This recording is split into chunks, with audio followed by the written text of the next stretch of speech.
Mala family kos. Chinaya Ner Kishud Gwandan. Kachinaya welcome ka Nuer Sabbath School and Konalet. Awale. Chikwero kos kon kamlwang ko bana raini ka bana kanywa kel so lim neye. Eno bia Bible kun bia ka lepki bia kan ko bana jal kere rieno kos ko bana queen. To kon ko quarter in yam dien karon 2024 ko kon le teke ngijen die dien. Ajan ta kon tena ngijen die dien che lare nene. Kiet diet kwar muun nene ko kiɛn. He is singing the Lord's song in a strange land. Bikon te ke tishere to go to bikon nyech. Re yoga bane te ke cheng ilinkone. Awale laro kusta slide mi di de long. Ko che nung nyumar ni Rachel Dak ko bineriet kos bineka binywa kel. Che welcome ka Nuer Sabbath School. Again be lip kono en cheng en Julian ki cheng en yambe introduction ka lesson dan ka Sabbath afternoon. Kene Sunday lesson ki cheng en Jul lesson beben chobloy dan.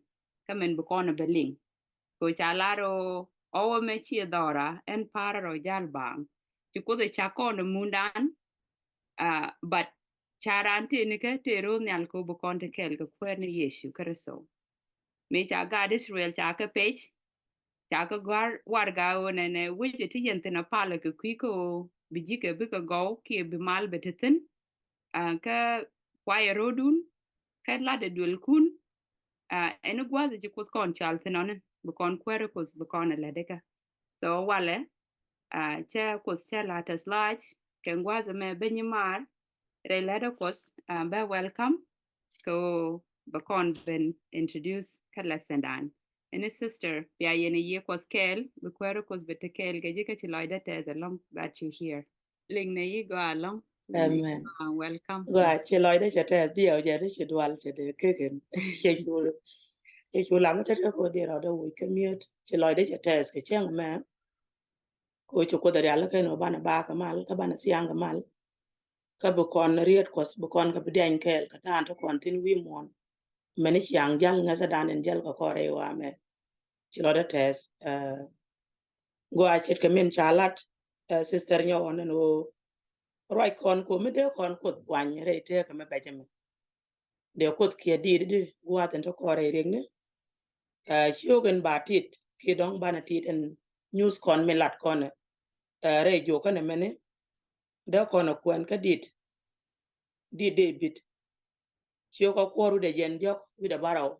ko la bedin wandien jenen ban kwen dana nyam ban je jeksin rien mto lara ka palbo changa ne men chana je lepo pal loy ke jitas lo ach gwara ci loy ko tes baba long lat ke lew e dongdu sele me de rana lat me kene jomun chaka ji chol lo gwalat ko broy ko ala jin kam no ko riet de ko ger tegda de ne bumro rete ko wa kam no ko yedu ko boko jak nen chodi chu kwar amen wa elia ka te ko ci loy dan chetes min ci George ka chang longa ka chang der ki shogan banatit a miji tuwa ko gwa de dane chaga Israel chaga page mishirana ko na ka bes one but bana wo kan bes in wandien wo tie ka ga Israel ane den chika page no ka de Diit kos dun apal ji Israel gwa page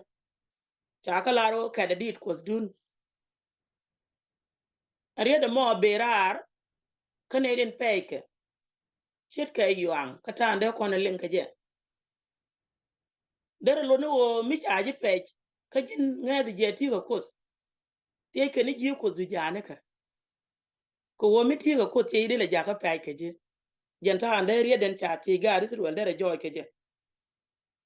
ka ba de ngwan ti kan wede ko Kuɔth Nhial ke di muun ene ko kiɛn a jeriya den ti kana lar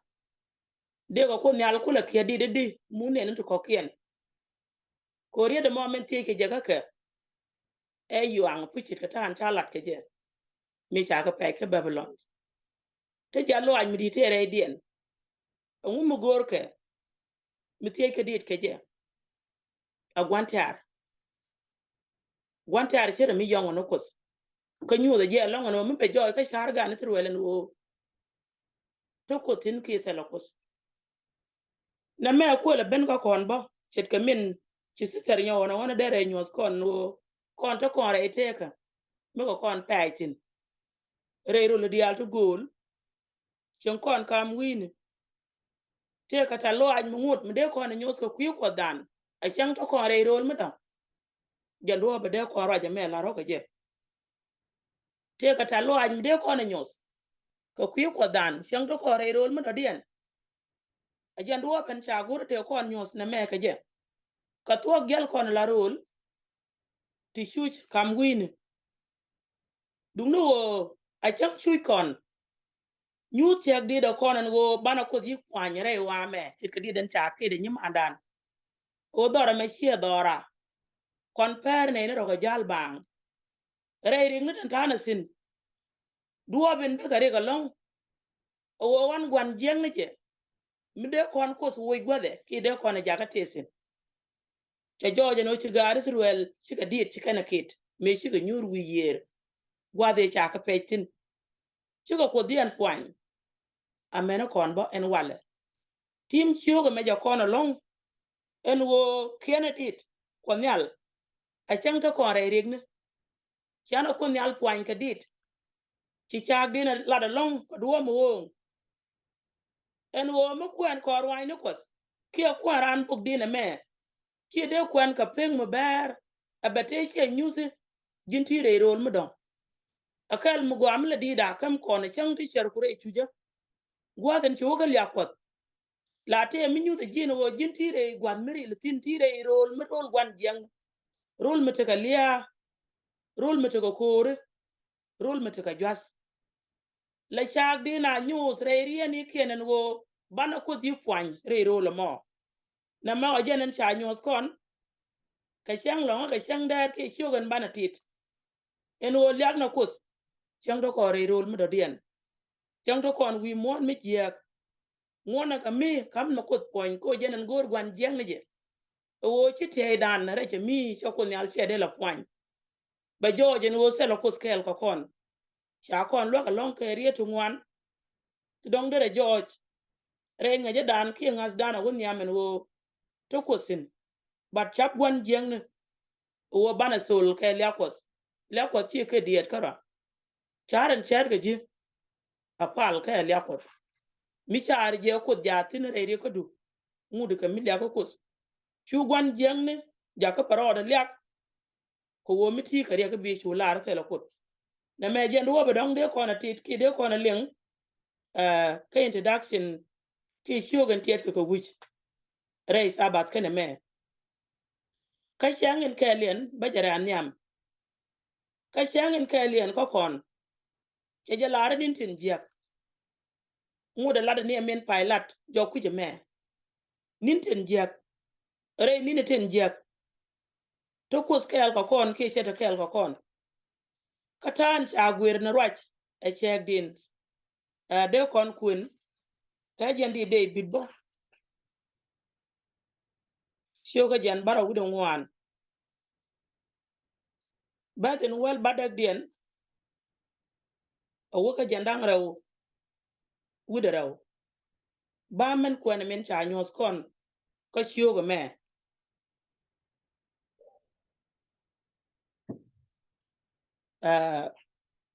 ke lar ne na cha wo char na me lokus en wo gitaru dol ka ji kana ite ndo arati dol ka shodu shute chanu ku kam le doar ka chu chan ku pel ruwej amene shankel char marwaje chilat ko go chinetin gor ko kur gwas dial ten chul rei wetiang ka e gai ku chala chang ka chiang poja ka e chan ka ne gai la ka shodu gero lokus ka per gangro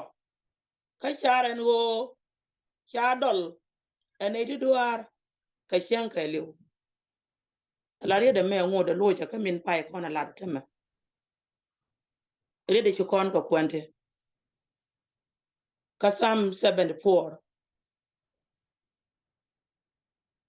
alaga disruel ci go widien loy ko dien re ni te jiak te ga sin peja ci go widien loy ko dien ala shek din te kariet mi chalar kon cha wo ga min di to kam kos kana long jeng ne ci shek din lo da ngach ka chweje nyos nas ga min di to kam gwan jeng ne kana kos cha wo lo chang din chwe wona dara kon nyos koy loy kos kana long de min cha de sem ka pel te ko kot rede me cha gwere ka saba school ngi kontin gwa de me jen jo won ci right ka ga disruel reden cha goro patiam kus ki amela gwan jeng jere ni ko na la bech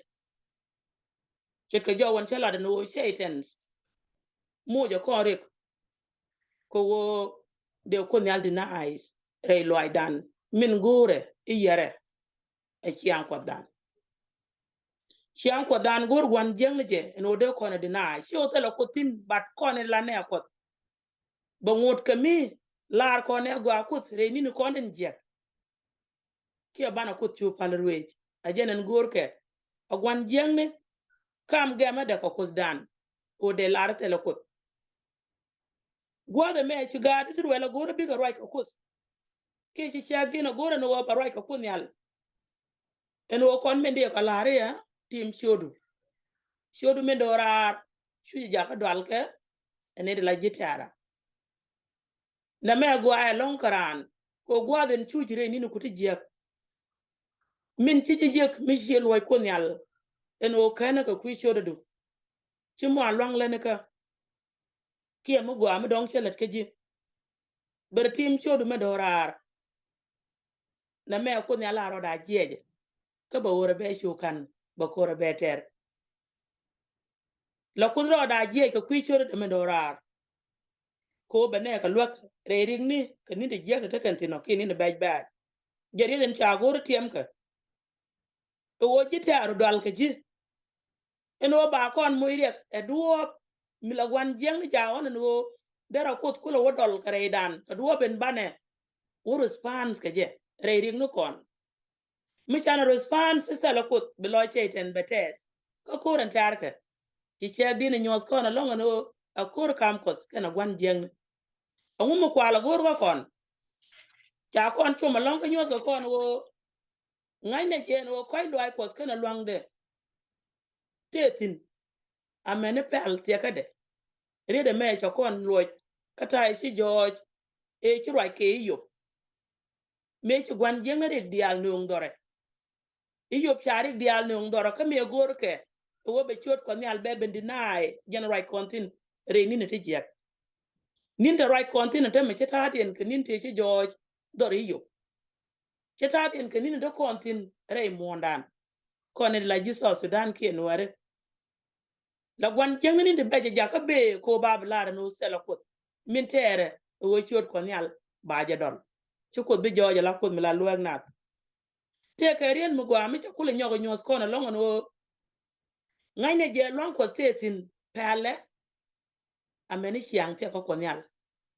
la mi ci kon kwen ka bogi yobo terien mi ci yobo lar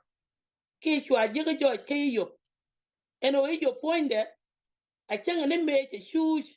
je ne chwa ngut ete tiaka chwa je tie no shegde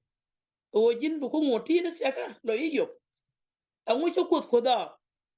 bishuliw jin bu ngona ka metiage angu ci ko da bishuliw shokaraw ko la beden ban wandien rede me je reden cha goro no bana ko danen ke je en wo benin ti je kiri ko kon che nyu no ko ise jien ka goide kana lwangde ka pele ka bomde ngot ko tetin bada wo ti akot jen baaje yara gwan jeng ka tey no kon gwadin chana chuj mino ngari da me ki ngi je me ko kon gwaden chana shuj ajen gwaden gor gwan jeng jen wo be shot ko bedol suru reidan bedol ka cherkon bedol ka rajdan bedol ka tan ko correspond ke jekarik lar bible en wo to kore ni te jiak banin te jiak to kanin ti bi shot ko nyal jaka ngude George alamirel go de ro nyam cheiten chet ke me shu gwandani yop shot ko nyal ngut ke mi nyude je alamirel go de ro rei te ka du rei shere du ka duwa be shirye ki je ka jam rei chuje metisino kam go kon saba school me ko wo kon to kon rei ni ti je akel mi shom kon along no ngumo gor cheitene min mojo kon rek tu wan ke je ngumo gor gwan jeng je wo be George selokos wo ba ko dan ba kwes ka kon bana ko laare tele je long bana je laare shi ko me pel du nga je ngwa ti de to kariet banga de to ka kariet la gwan jeng ka li be no de kon ka lat ka je na lata loide en kwala nyot kono e gam campus kene sheiten en walle ci saba school me che ben ko kono go along no a chan ka ni Diit men kwala go bana ngi ke je ka bugdin gwa den tire erika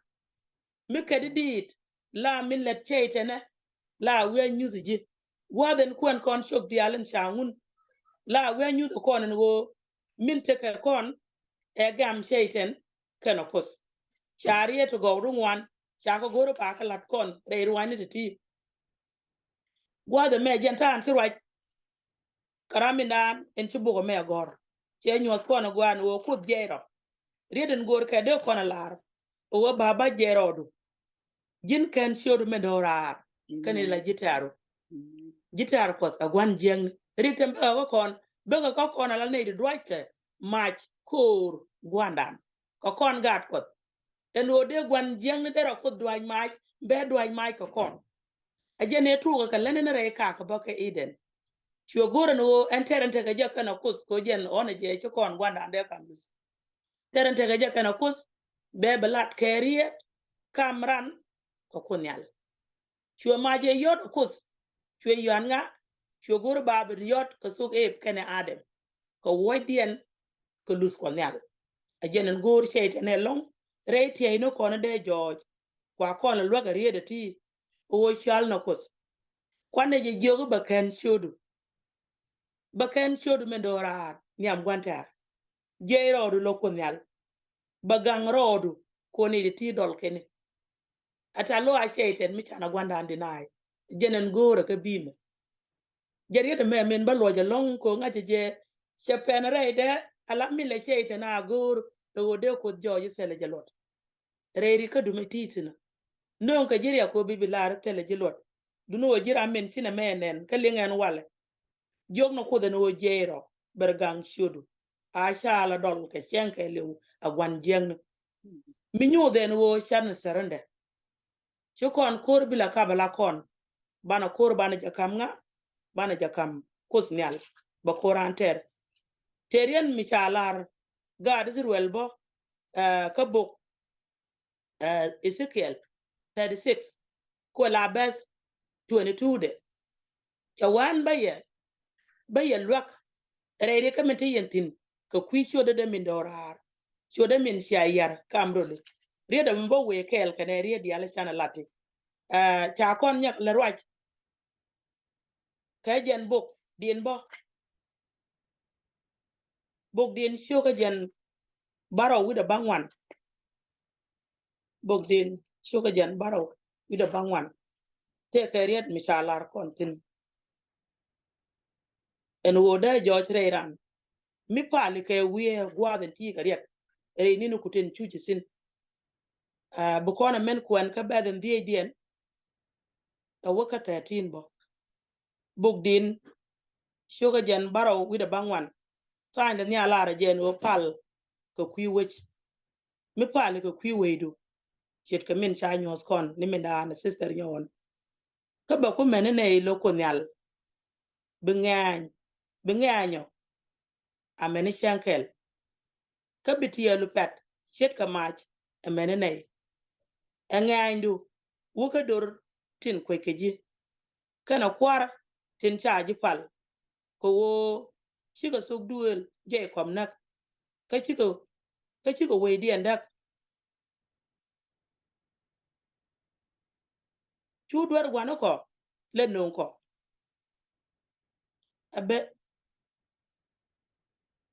abe no koy loidu koko kapet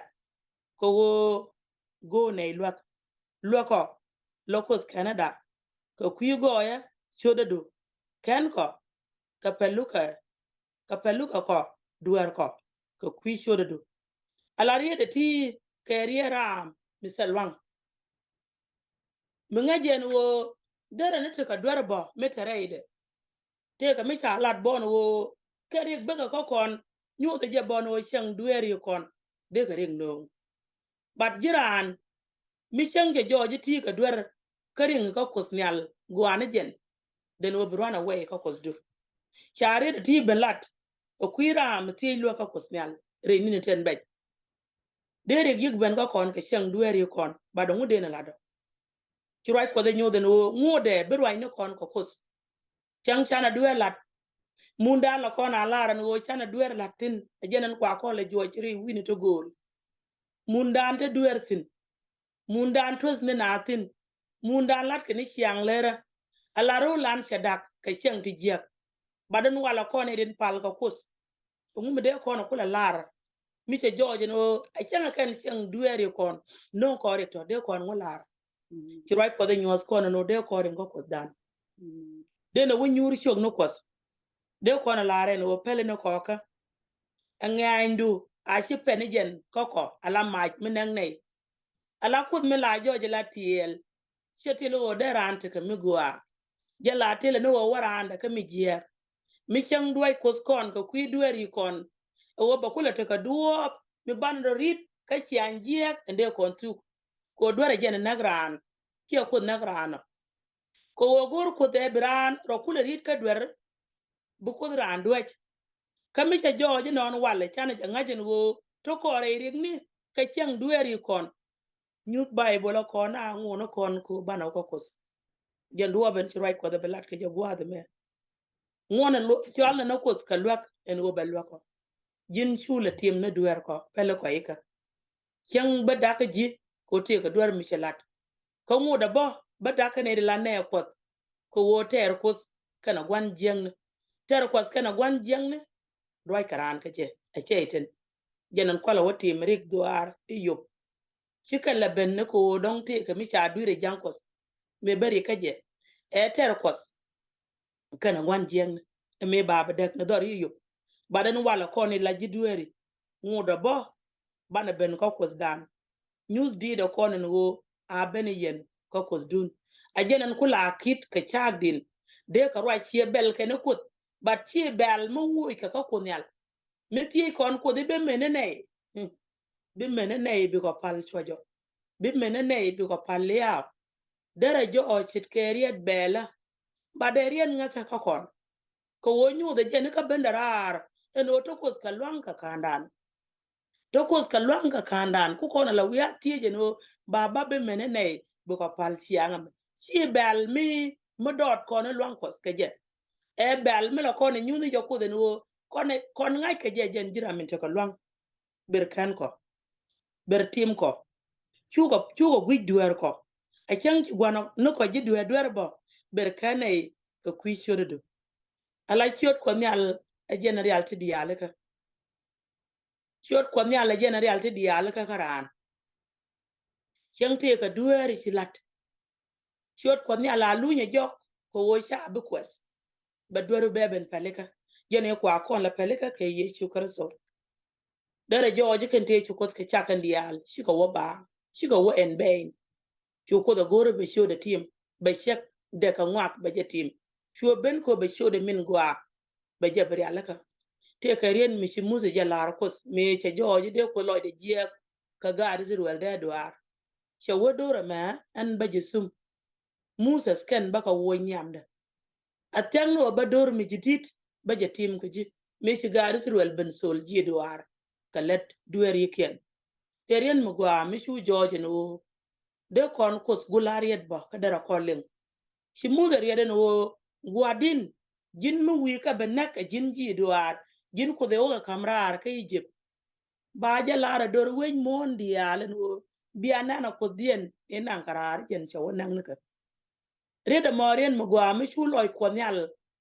shwe ger ka meder let ka dor sirwel ji duar shwe dorien pel shwe jang de jogen wo ka ri je me bum wuje jen badros du no bugat ken biko wo munen cha promise to Kuɔth ka lwang ko la ger ro mi chana ben ka je chana je nyo duran cha ti mena duar kon la kon peleka en walare ni no kuten je ten cha nyos kon ka changen jole no tin ti je tin reite ka dan wi mon be ka jika duar ngudo wor ka Kuɔth du la no shu duar ka tim la Kuɔth chode mirel go de ro la ja tim jene ko la pelriet e cha la jang de no ne de tibaga sumu right now baka wo chu wanda me cha tim chode min dorar cha wa gwai binetin bum was kien wap dun oba kwai kien ja ko mun mi chana ben ka Kuɔth a chang chana de liuri ni ti jek la Kuɔth chode min dorar tim roje me je roje let sabada konen wala kien ngi jen ngi ko kon jo kana me o bana janga chen wo re ni ko den jek mo kon cholo Kuɔth because kon loro ko kwisho de min dorar a chang jin chi duara a ko di chi lo de test ka liya ji duere ka bok se kel choken wal badak den chi lo de test ka liya ji duere te lo de mi chi ji duere rorit duere yeken re ni te baj ba chi ti sino mi chang bar ya ka ji ko wo chi lo kos che ji please riro pal Kuɔth Nhial lani jeje en wo chu duer ka tim chet ka min chrai Kuɔth e nyot kon chu duer gwar tim chu duer doar gwar chu ga tim chen ka pal e pal ke den ya en wo palia duer ka kon dor gwar ka we da ke le chu den ya pal ka loy pin e chen ne me wo ka peja ka la duer yiken chu ko da gore be jang da loy ne ke second e chare je e ba pal second e char den ya le ba pal chi Bible ben nyos kon en wo chu ko da loj ko kuje mo o wo ngwan nin kon ko ngwan ne tin bi ngi po ka ba ngode jen jogro ja kelam ba lada chen bo wa bar ba pe ne re chung je ti o ngaji je bugan mar bi kan ka lo chuop a min nyos ko kon ka shogen tit kon o sheiten gore je o de kon ko sol ke lyak ke de kon la re ko jin bu ko poany re ring nuku ki chu ko bu poany aduo me la nonga ala wo ko mak no kos dan ko yong no kos keje ko kuje mo sister nyaon ba je loye ajena de nyos ko re ni ten be kana duo bele cheite na gor no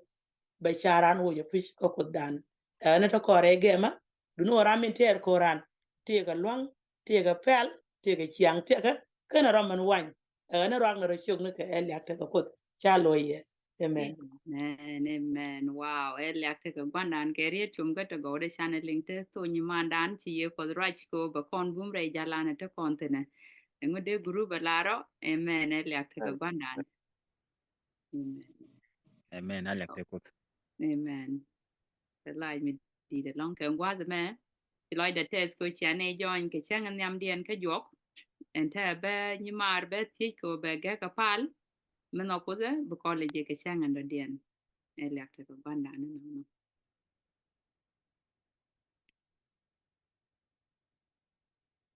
ja bro dan mute ni amen yeah ane pal no thank you loin ke kaji ko na kos ti lo da chates ko le du ko korwani ti ka kan ten bu ko bos reite ko wa ambej en chingotin ko kon pejo wa dungu ngo de kemi shodu gwai ka ko tele duor mu bugwan jeng ne jalet kanai o baka ji bai ko jenen go loy de je no de ne bai wadin lo ko re ne di alen chakolen o kwi ko ke lo aju o kwi shodu du min de ora luangin cha de luang ko wuch ogwan jeng nyun rodu ko re ni ten be ten jal ko sin ko chine be dole ji baba ka chi ne run away ka ji kam no kon yam do chang choi ko re te ka ne me re do dial ta ko sin ko no ko cha ka ji chol tala rame bakren ka je beneren ka ji lat ko ri dial tin yam do ko kai lo aj en wo go idien kana lwak dien ko kon yal be ben ka ji tena kel ka chang ma ko chi pos ka chi kam ne bungot ka mi ngi ji ko bo re ni ne dial tin wo ka ben ngi ni ko do in ba ka ngai ne wan jeng ka ba ka je pal ka jet ya ka moy ko ka pal te ka mi chene ka me churu kam jangdu ni yo re ring ni dial te tetin ajena tie ne en wo tiango ka je ten kel ka liang dial ten ba jo me ling wadin bi ka kamirong ka min tie ne re ta ka me en o kam ko bo bos ko re ta na dial amene nin ten wo ka ben e shodi e shu kwar kware amen